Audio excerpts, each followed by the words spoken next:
करो साधना हो कल्याण, ऐसी साधना ना करो जिससे हो जाए नुकसान। सभी को जय सिया राम, जय माता दी। मेरे तरफ से सभी को नमस्कार। गोविंद बाबा की कृपा आप पर और आपके परिवार पे सदैव बनी रहे। आज की जो विषय है वो है साधना। साधना एक ऐसी मार्ग है जिनसे देवी देवता या भगवान की प्राप्ति होती है। साधना करने का मतलब ये नहीं होता है कि हम जिस भी रूप में, जिस कोई भी तरीका हो, जैसे भी कैसे भी साधना कर ले और भगवान से भेंट करे या देवी देवता का दर्शन करे।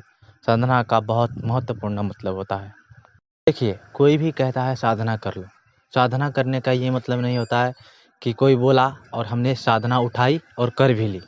साधना का बहुत महत्वपूर्ण मतलब होता है जिसके सर पे किसी गुरु का हाथ हो, अपने देवी देवता का हाथ हो, वो प्रत्यक्ष हो, सवारी आ रही हो, तभी साधना करें, नहीं तो नहीं करें। साधना करने से किसी का भला हो सकता है तो किसी का नुकसान भी हो सकता है। साधना गुरु बिना तो ना ही करे तो उचित है, क्योंकि साधना में किसी भी तरीके का बाधा आ गया तो साधना आपको बिगड़ जाएगी और साधना से अवश्य नुकसान ही होता है। तो साधना गुरु हो आपका, जो सर पे किसी का हाथ हो, देवी देवता का हाथ हो या गुरु का हाथ हो, वो ही साधना करें। और साधना पूर्ण तरह सफल तरीके से करने के लिए गुरु का सलाह ले, कुल देवी देवता का सलाह ले और समस्त जानकारी के साथ ही कोई साधना आप करें, तभी आपको सुरक्षा और साधना से बहुत फायदे होते रहेंगे आपको या होएंगे। साधना बहुत किस्म के होते हैं। साधना से होता है कि आप किसी को अपने बस में कर लिए, या साधना ऐसी होती है जो देवी देवता से बात कर सके। साधना आप दो प्रकार के मेरे हिसाब से करिए। आप देखिए, किसी भी प्रकार का साधना करने से पहले आप 10 बार सोचें, क्योंकि नकारात्मक ऊर्जा जो साधना करेंगे आप, उनसे हानि होगा ही होगा जितना भी आप करें। और सकारात्मक ऊर्जा की जो शक्ति, सकारात्मक जो शक्ति होती है, उनकी साधना करने में आपको हानि तो होती है, पर सोच समझ के करने से कोई हानि नहीं होती है। होती है, बिना गुरु के हानि हो सकती है, पर सकारात्मक में थोड़ी तो आपको जागृत मिलेगी, अच्छा महसूस होगा।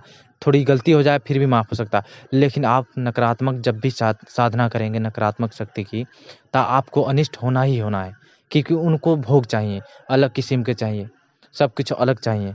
और सकारात्मक होता है जो बहुत अच्छा होता है। आप साधना करते हैं, बहुत अच्छा बात है, साधना से प्राप्त होता है सब कुछ। लेकिन साधना एक ऐसा साधन है जिससे आप सब कुछ प्राप्त करके भी अधूरे हैं। और बिना साधना के आप भाव से करिए, पूजा पाठ भाव से करिए, भाव से अलग बात होता है। साधना का बात हो गया कि मैं किसी को अपने वश में कर लूँगा। साधना से मेरे को उस एक साधना मंत्र, जैसे मंत्र साधना होती है, तो मंत्र को मैंने अपने वश में कर लिया, अब मैं जो कहूँगा उस मंत्र को वो कार्य करेगी। तो ये आपका साधना के ऊपर हो गया। और भाव, भाव एक ऐसी चीज़ होती है जिस पर आपका ना उसका काबू, कोई किसी का काबू नहीं। भाव से बस आप एक बार कह दे, वो अपना प्राण दे देगा, वो कह दे, बस आप अपना प्राण दे देंगे। भाव इस प्रकार होता है और साधना अलग होता है। जब महाभारत हुआ था तब श्री कृष्ण जी ने अर्जुन जी को कहा था, पूरी गीता कही थी, पूरा गीता बताया था शुरू से लेकर लास्ट तक। और लास्ट में बोला कि जितना भी ज्ञान साधना मैंने तुमको सिखाई है, उन सब को भूल जाओ और मेरी शरण में चलाओ।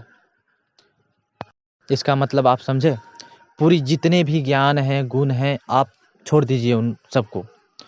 कोई भी कार्य नहीं करिए, कुछ भी न करिए, बस नाम जप करिए। साधना से कोई मतलब नहीं है।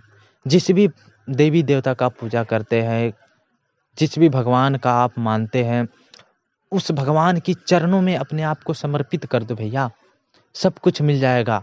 आपको जो भी सोचेंगे, जो भी आपको चाहिए, जिस प्रकार चाहिए, अपने आप को बस अपने आप को उनकी चरणों में समर्पित कर दो। भूल जाओ कि मैं कुछ हूँ, कुछ नहीं हूँ, मतलब नहीं है। अपने आप को जब समर्पित करोगे भगवान की चरण में, किसी देवी देवता की चरण में, तो उस देवी देवता या भगवान अपना समझ के तुमको गोद में उठा लेगा और कोई साधना की ज़रूरत नहीं होगी। किसी भी साधना की कोई महत्व नहीं होगी। जो भाव में होता है वो साधना में कभी नहीं होता।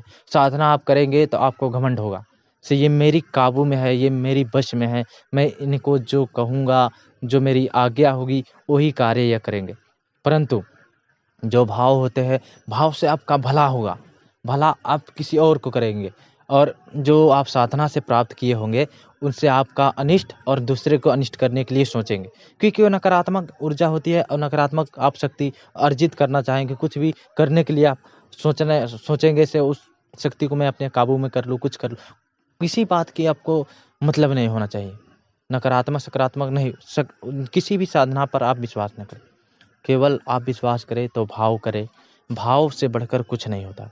साधना करना है तो आपको गुरु चाहिए, पित्र चाहिए, आपको किसी भी प्रकार पित्र साधना करो या कुल देवी साधना करो, कुल देवता साधना करो, उसमें आपका गुरु होना बहुत आवश्यक है।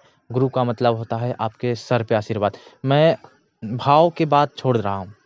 जब आपको साधना करना ही है तो साधना में भी अपने आप को किसी देवी देवता के ऊपर सौंप दो, से हे माँ, मैं आपका साधना करने जा रहा हूँ, कृपया मुझ जैसे बुद्धिहीन पापी प्राणी को क्षमा कर देना, कोई भी गलती हो तो अपने आप को समर्पित कर दो और तब साधना करो, और गुरु को सामने रखो, तब साधना करो। क्योंकि साधना का मतलब अलग होता है और भाव का मतलब अलग होता है।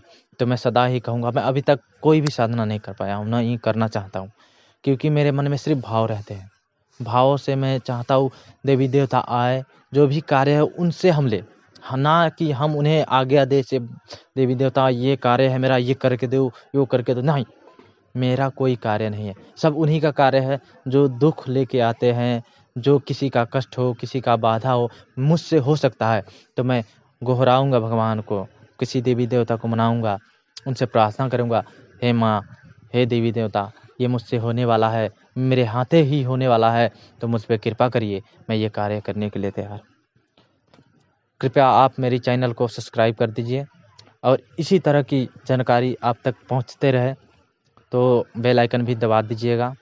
धन्यवाद सभी को। श्री शिवाय नमः तुभ्यम, श्री शिवाय नमः तुभ्यम, श्री शिवाय नमः तुभ्यम।